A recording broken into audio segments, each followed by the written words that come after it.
Friends, எல்லாரும் எப்படி இருக்கீங்க? இன்னைக்கு நம்ம என்ன பார்க்க போறோம்னு பார்த்தீங்கன்னா, சிறுதானியம் யூஸ் பண்ணி இட்லி தோசை மாவு எப்படி அரைக்கிறதுன்னு பார்க்கலாம்.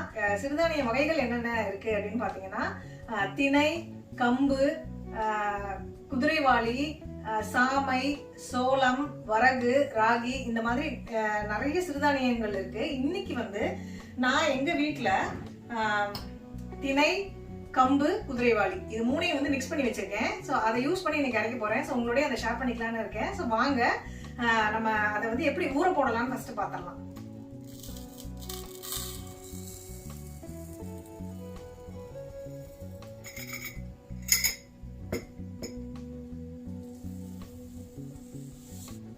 ஸோ இது பாருங்க, இதுல வந்து கம்பு, குதிரைவாளி, திணை இது மூணும் வந்து மிக்ஸ் ஆயிருக்கு. இது வந்து இப்போ 4 டம்ளர் நான் வந்து இதில் போட்டிருக்கேன். அடுத்து அதே கப்பில் வந்துட்டு நம்ம உளுத்தம்பருப்பு ஆட் பண்ணிக்கலாம்.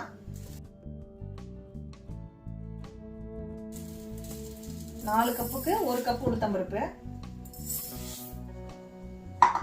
இதோட கொஞ்சம் வெந்தயம் ஆட் பண்ணிக்கலாம். 1 டீஸ்பூன் வெந்தயம் இதை ஆட் பண்ணியாச்சு. இப்போ இது ரெண்டையும் நம்ம ஊற வச்சுக்கலாம். பாருங்க, நம்ம சிறுதானியம் வந்து 4 டம்ளர் எடுத்திருக்கோம். ஸோ அதே டம்ளர்ல 1 டம்ளர் வந்து நம்ம உளுந்து எடுத்திருக்கோம். அப்புறம் 1 ஸ்பூன் வெந்தயம் போட்டிருக்கோம். இப்போ வந்து நம்ம நார்மல் இட்லி அரிசிக்கு பதிலாக இந்த சிறுதானியத்துல வந்து ஏன் செய்யணும் அப்படின்னு பாத்தீங்கன்னா, இது வந்து உடம்புக்கு ரொம்ப நல்லது. யாருக்கெல்லாம் நல்லதுன்னு பாத்தீங்கன்னா, டயபெட்டிஸ் பேஷண்ட்ஸ்க்கு வந்து இது ரொம்ப வந்துட்டு நல்லது. அவங்க அரிசி அவாய்ட் பண்ணணும். ஸோ அதை அரிசி அவாய்ட் பண்றதுக்கு பதிலாக, அதாவது ஃபுல்லா இட்லி தோசையை கம்ப்ளீட்டா விடுறதுக்கு பதிலாக அவங்க என்ன பண்ணலாம், இந்த மாதிரியான சிறுதானியத்துல வந்து அவங்க இட்லி தோசை சாப்பிட்டாங்கன்னா அந்த டிஃபனை வந்து அவங்க அவாய்ட் பண்ணணுங்கிற நெசசிட்டி இல்லை. அரிசி அவாய்ட் பண்ணிட்டு நம்ம ஆஸ் யூஷுவல் இட்லி தோசை சாப்பிட்ற மாதிரி சாப்பிடலாம். ரொம்ப டேஸ்டா இருக்கும். அதுக்கு அடுத்தது பாத்தீங்கன்னா, உண்டா இருக்கிறவங்க வந்து உடம்பு இழக்கலாம். ஸோ வெயிட் லாஸுக்கு வந்து இது ரொம்ப வந்துட்டு ஹெல்ப்ஃபுல்லா இருக்கும். ஸோ அதே மாதிரி பிளட் ப்ரெஷர் லெவலை வந்து டிக்ரீஸ் பண்ணும். ஸோ இது எல்லாமே வந்துட்டு இந்த மில்லட்ஸோட பெனிஃபிட்ஸு. அதனால வந்து இது ரொம்ப ஹெல்த்தியான ரெசிபி. கண்டிப்பா ட்ரை பண்ணி பாருங்க. சரி, இப்போ வாங்க நம்ம வந்து ஊற போட்டுடலாம்.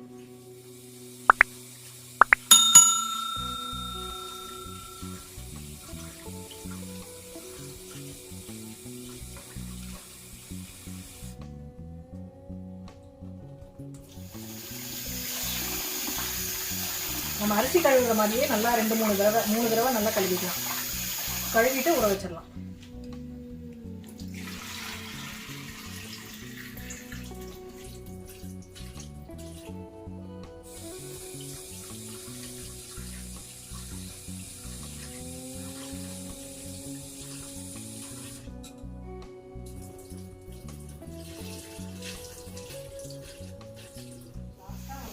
தண்ணி குடிச்சு நான் இதை ஊற வச்சுருவேன்.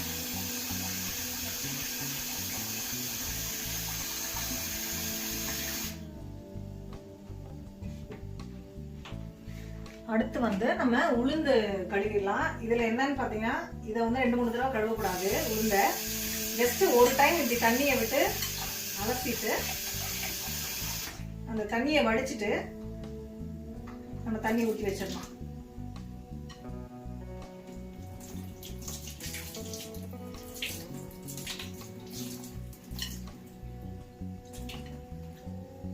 அப்பதான் வந்து மாவு வந்து எலும்பி வரும். உளுந்த நல்லா கழுவிட்டோம்னா மாவு வந்து எலும்பாது.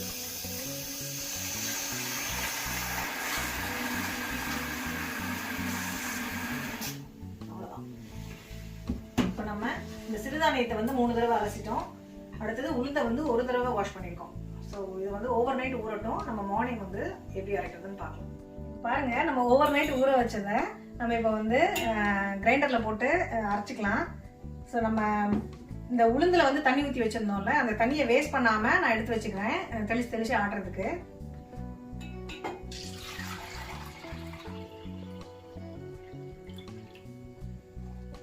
ஸோ இப்போ நம்ம இந்த உளுந்தை வந்துட்டு வாஷ் பண்ணாம நைட்டு வந்து வாஷ் பண்ணி வச்சிருந்தோம். இப்போ அதை அப்படியே எடுத்து நம்ம போட போறோம்.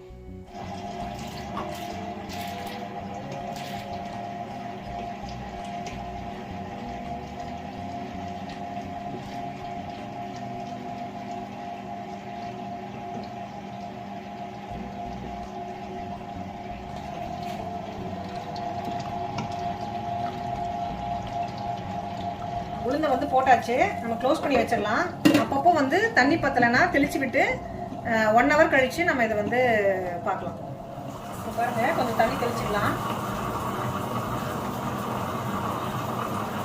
ரொம்ப நிறைய தண்ணி தெளிக்க வேண்டாம் உளுந்துக்கு, அரிசி மாதிரி லைட்டாக தெளிச்சா போதும்.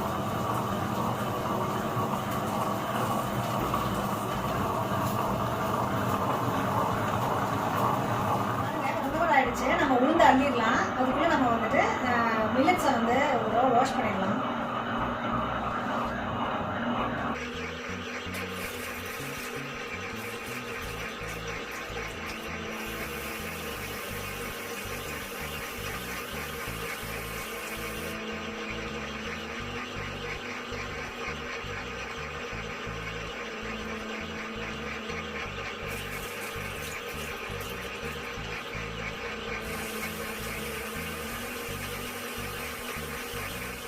கொஞ்சம் தண்ணி கலங்கலா இருந்த மாதிரி இருந்துச்சு, அதனால நான் இன்னொரு டைம் வாஷ் பண்ணுறேன்.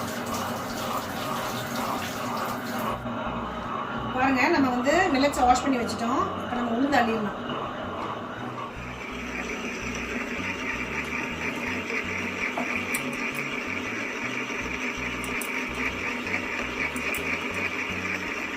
நம்ம உளுந்து அள்ளியாச்சு. நெக்ஸ்ட் நம்ம மில்லட்ஸ் போட்டுக்கலாம். கொஞ்சம் தண்ணி ஆட் பண்ணிக்கிறேன்.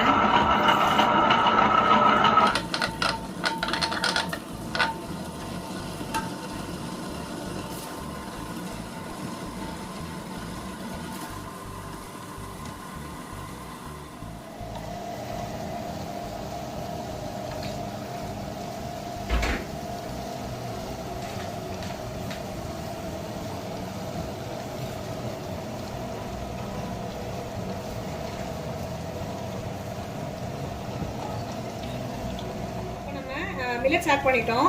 இதை வந்து அரைக்கிட்டோம். தண்ணி இப்போ இருக்கு. நம்ம நடுவில் வந்து கொஞ்சம் ஆட் பண்ணி நல்லா நைஸாக அரைச்சிக்கலாம். லாஸ்ட்டில் வந்து உப்பு ஆட் பண்ணிக்கலாம். ஃபஸ்ட்டு இதை அரைக்கிட்டோம். நம்ம பாருங்கள், நம்ம மில்லட்ஸ்லாம் வந்து நல்லா நைஸாக அரைச்சிருச்சு. ஒரு 45 minutes ஆகிடுச்சு. இப்போ வந்து நம்ம உப்பு ஆட் பண்ணிக்கலாம்.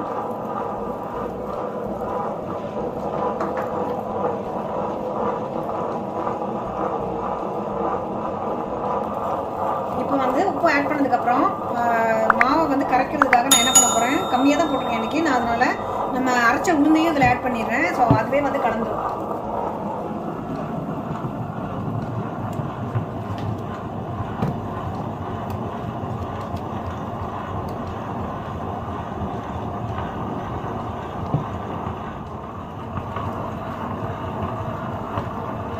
பாருங்கள், நம்மளோட சிறுதானியமும் உளுந்தும் வந்து நல்லா மிக்ஸ் ஆகிட்டு இருக்கு. ஸோ இது ஒரு 5 minutes கழித்து நம்ம வந்து எடுத்து நம்ம இதை வச்சிடலாம். ஸோ அதுக்கப்புறம் இப்போ பார்த்தீங்கன்னா நம்ம ப்ரீவியஸ் நைட் வந்து ஊற போட்டோம். மார்னிங் வந்து இதை ஆட்டிட்டோம். நைட்டு இல்லைன்னா நாளைக்கு வந்து நம்ம தோசை பண்ணிடலாம். தோசை இட்லி பண்ணிடலாம். இப்போ பாருங்கள், நான் மாவை வந்து அள்ளி வச்சுட்டேன். இது ரெண்டுலேயும் இந்த சின்ன பவுலில் இருக்கிறத வந்து ஃபஸ்ட்டு நான் வந்து வெளியில் வைக்க போகிறேன். ஸோ புளிச்சோடனே நம்ம அதில் இட்லி தோசை ஊற்றிக்கலாம். பாருங்கள் எப்படி பபிள்ஸ் வந்து எப்படி இருக்குன்ட்டு. இந்த பெரிய பாத்திரத்தில் இருக்கிறத வந்து அப்படியே ஃப்ரிட்ஜில் வச்சுருவேன். புளிக்க வைக்காமல் வச்சுருவேன். வேணுங்கிறப்ப வெளியில் எடுத்து வச்சுக்குவேன். இப்போ பாருங்கள், நம்ம ஆட்டி வச்ச சிறுதானிய மாவு வந்துட்டு இந்த மாதிரி புளிச்சு வந்திருக்கு. பாருங்கள், நம்ம வேறு எந்த சோடா மாவு எதுவுமே போடலை. எப்படி புளிச்சு வந்திருக்குன்னு பார்த்தீங்கன்னா தெரியும். நல்லா பபிள்ஸ் இருக்குது பாருங்கள், குட்டி குட்டியாக. நல்லா சூப்பராக வந்திருக்கு. ஸோ இதில் வந்து நான் இன்னைக்கு தோசை ஊற்றி காமிக்க போகிறேன் உங்களுக்கு. பாருங்க, கல் காஞ்சிருச்சு. நம்ம தோசை ஊற்றிக்கலாம்.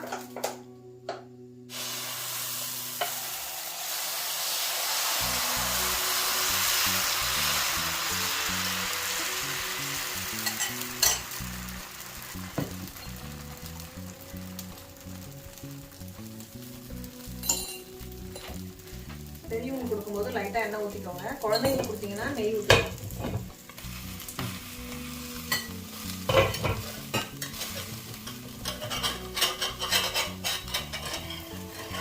இந்த மாதிரி ப்ரௌனாக வந்ததுக்கப்புறமா நம்ம வந்து திருப்பி விட்டுக்கிறோம்.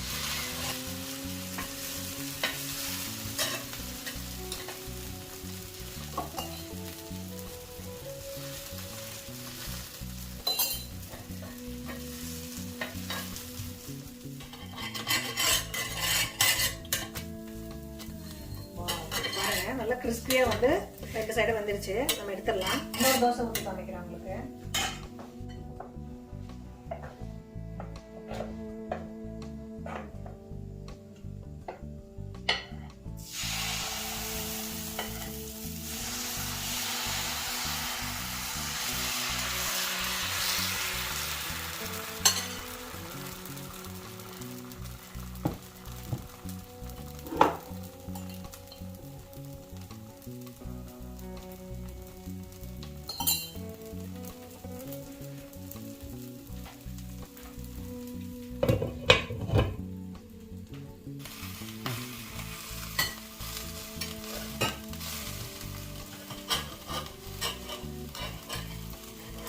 இந்த மாதிரி ப்ரௌனாக வந்ததுக்கப்புறமா நம்ம வந்து திருப்பி எடுத்துக்கலாம். வேணா இப்படியே கூட எடுத்துக்கலாம்.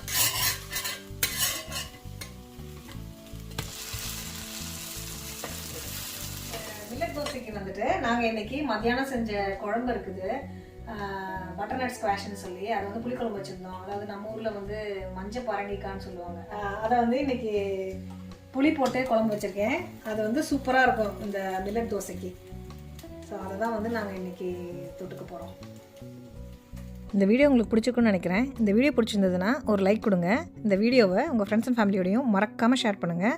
நீங்கள் இன்னுமே ப்ரிஷியஸ் ஹோம் லண்டனுக்கு சப்ஸ்கிரைப் பண்ணலன்னா இப்போ சப்ஸ்கிரைப் பண்ணி பக்கத்தில் இருக்க அந்த பெல் ஐக்கானையும் ப்ரெஸ் பண்ணிக்கோங்க. சீக்கிரமே அடுத்த வீடியோவில் மீட் பண்ணுவோம். தேங்க்யூ. பாய்.